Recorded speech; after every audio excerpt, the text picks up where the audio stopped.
Assalamualaikum warahmatullahi wabarakatuh. Selamat pagi teman-teman semua. Salam sejahtera untuk kita semua. Teman-teman, apakah kalian pernah mendengar apa itu manajemen kas? Nah, di dalam video yang akan ditampilkan saat lagi, kita akan segera mengetahui apa itu arti dari manajemen kas, tujuan dari manajemen kas, apa arti dari TSA, apa arti TNP, dan apa yang ada di dalam fitur-fitur modul kas. Untuk lebih lanjutnya, marilah kita simak tayangan yang berikut ini. Wassalamualaikum warahmatullahi wabarakatuh. Terima kasih.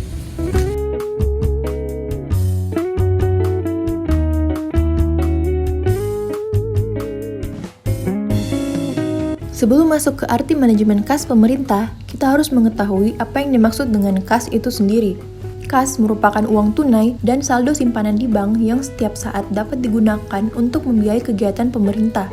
Sedangkan manajemen kas pemerintah adalah strategi dan proses terkait untuk mengelola arus dan saldo kas jangka pendek pemerintah secara efisien baik dari sisi internal pemerintah sendiri maupun dari sisi hubungan antara pemerintah dan sektor-sektor lainnya. Selanjutnya, terdapat 5 tujuan pengelolaan kas. Yang pertama, menentukan jumlah dan alokasi dana untuk keperluan pelaksanaan kegiatan operasional pemerintah dan kegiatan investasi. Dikarenakan negara memiliki sumber daya keuangan yang terbatas, oleh karena itu sangat penting untuk memastikan semua kegiatan operasional pemerintah dapat dibiayai. Yang kedua, mendapatkan sumber dana yang paling efisien untuk membiayai kegiatan-kegiatan pemerintahan. Jika pemerintah tidak memiliki dana yang cukup untuk menutup semua kegiatan operasionalnya, maka diperlukan adanya pembiayaan, baik berasal dari dalam maupun dari luar negeri.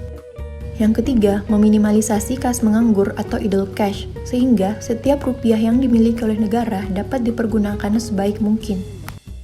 Yang keempat, mempercepat penyotoran penerimaan negara. Hal ini dimaksudkan agar dana dapat segera masuk ke RKUN sehingga dapat segera dipergunakan untuk membiayai kegiatan pemerintah, serta meminimalisasi kerugian negara atas dana yang mengambang di bank persepsi. Kelima, melakukan pembayaran atas pengeluaran negara secara tepat waktu.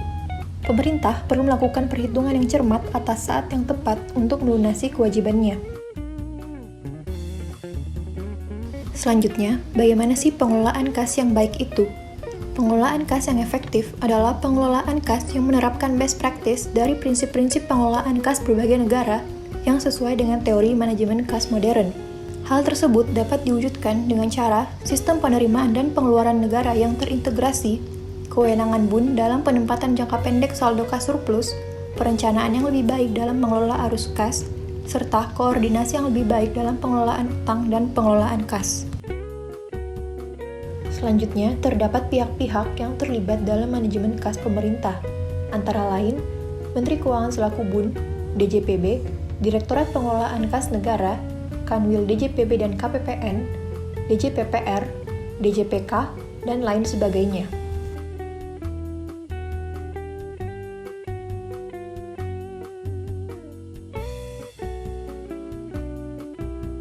Dalam Undang-Undang Nomor 1 Tahun 2004, Pasal 12 Ayat 2 disebutkan bahwa semua penerimaan dan pengeluaran negara dilakukan melalui RKUN. Oleh karena itu, diperlukan sebuah sistem terpadu untuk memusatkan semua keuangan negara sehingga dikeluarkanlah Treasury Single Account. Treasury Single Account merupakan suatu rekening yang digunakan untuk melakukan pengelolaan penerimaan dan pengeluaran negara, di mana saldo kas penerimaan dan pengeluaran tersebut dikonsolidasikan dalam rangka transaksi keuangan pemerintah.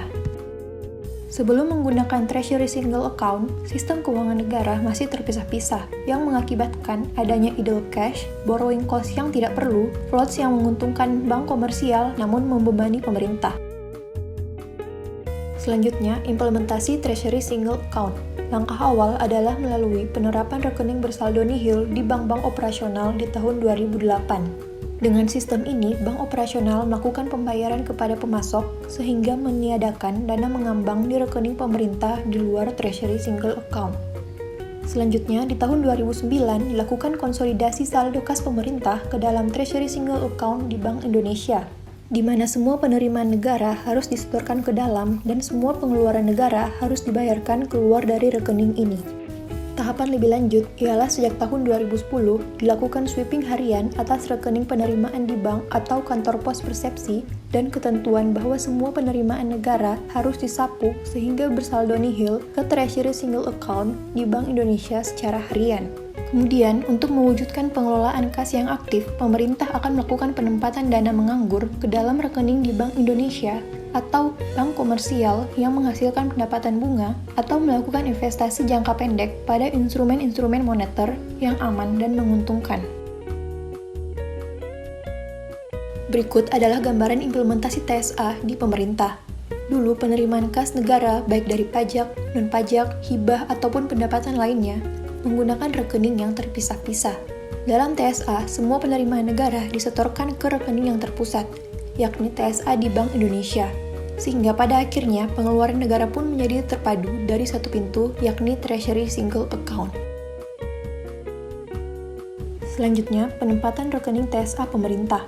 Dari bagan tersebut dapat dilihat bahwa TSA berada di dua tempat berbeda, yakni Bank Indonesia dan Bank Komersial.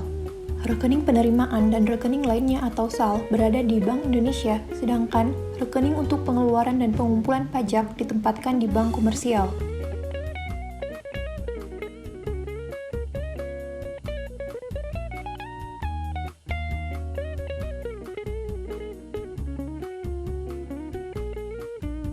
Selanjutnya, Treasury Nation Polling atau TNP.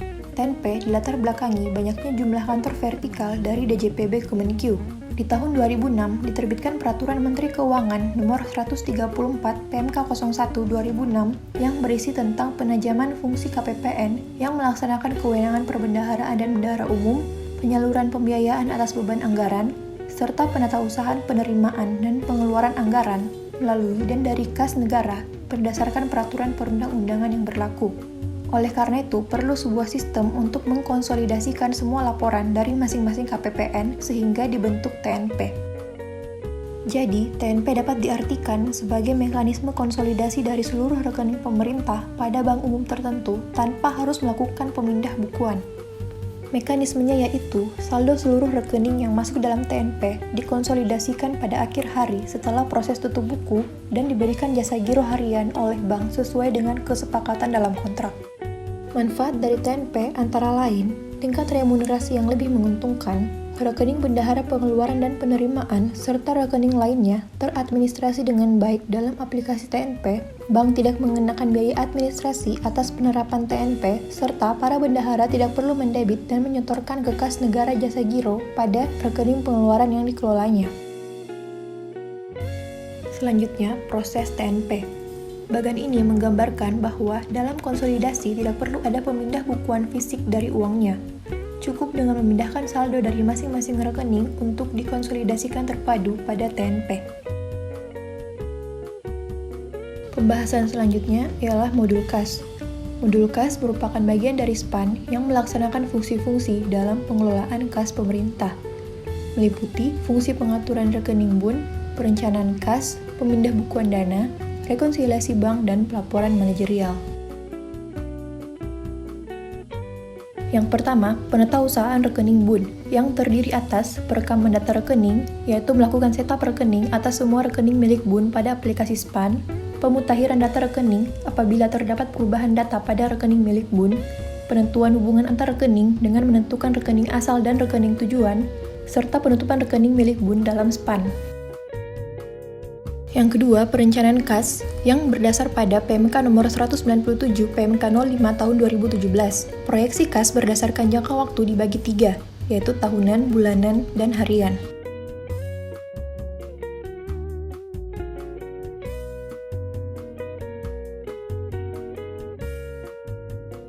Yang kedua, percepatan penyusunan dan penyampaian RPD tanpa melalui KPA. Pada PMK 277 tahun 2014, dalam proses pengajuan RPD harus melalui penetapan dari KPA. Sedangkan sekarang dengan PMK 197 tahun 2017 tidak perlu lagi, karena sudah menggunakan Sakti yang terintegrasi sehingga dapat mempercepat proses pengajuan RPD. Yang ketiga, optimalisasi pemanfaatan teknologi informasi khususnya terkait penyampaian rencana penerimaan dana atau RPD.